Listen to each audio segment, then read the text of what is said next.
Guys, एक बार Germany में वहां की सरकार ने पेट्रोल के दाम बढ़ा दिए। अब इस चीज का विरोध करने के लिए वहां के लोगों ने जो तरीका आजमाया वो बहुत ही निराला था, जिसे देखने के बाद वहां की सरकार को भी झुकना पड़ा। वो क्या था, मैं आपको बताता हूं।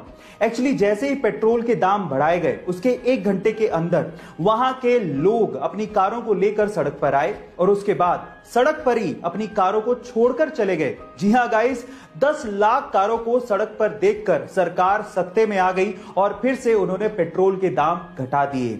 गाइस, विरोध करना जायज है, सही है, लेकिन उसका तरीका सही होना, इफेक्टिव होना और शांति प्रिय होना बहुत ज्यादा जरूरी है।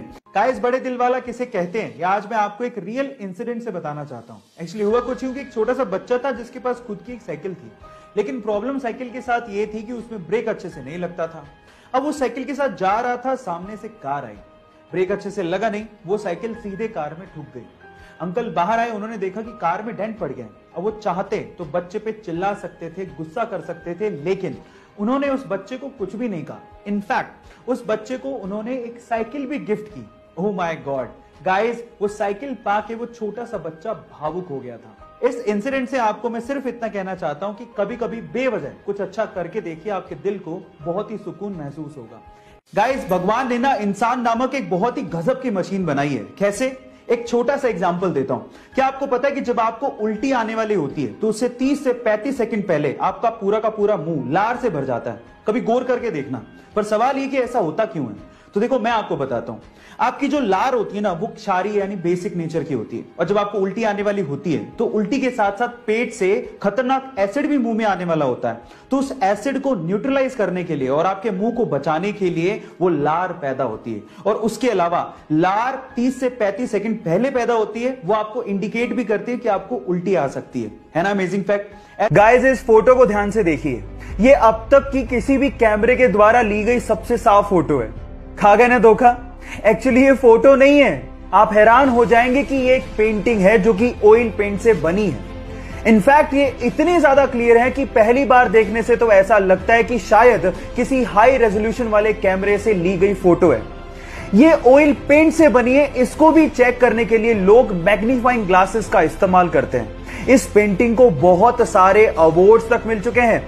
ये पेंटिंग वर्ल्ड रिनोन चाइना के लेंग जून ने बनाई है। तो इस जीनियस आर्टिस्ट के लिए एक हार्ट तो बनता है।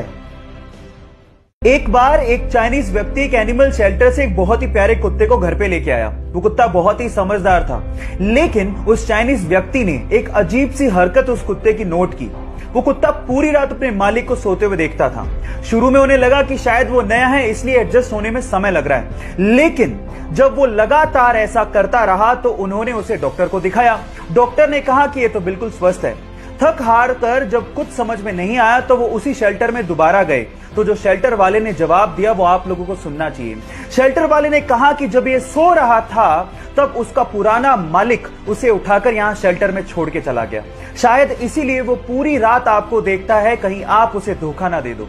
गाइस, ये बेजुबान जानवर भी फीलिंग्स रखते हैं, इनमें भी संवेदनाएं होती हैं, इनका भी ध्यान हमें रखना चाहिए।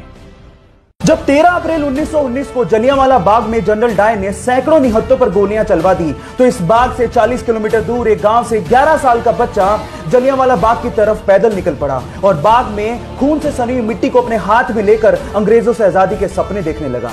ये मिट्टी लेकर जब वो घर पहुंचा तो उसने पिताजी को कहा कि पिताजी आप कहां जा रहे हैं? तो पिताजी ने जवाब दिया कि मैं आम की गुठलियां बोऊंगा, जिससे पेड़ लगेगा और बहुत सारे आम मिलेंगे। तो जानते हो उस बच्चे ने क्या कहा? उस 11 साल के बच्चे ने कहा कि मैं भी इस खेत में बंदूक बोना चाहता हूं, जिससे मुझे बहुत सारी बंदूकें मिलें और मैं अपने देश को आजादी दिला सकूं। इस क्रांतिकारी विचार को रखने वाले का नाम है शहीद भगत सिंह, जो हमारे लिए, इस देश के लिए हंसते हंसते ये कहकर फांसी पर चढ़ गए, सरफरोशी की तमन्ना अब हमारे दिल में है, देखना है जोर कितना बाजुए कातिल में है, बाजुए कातिल में है।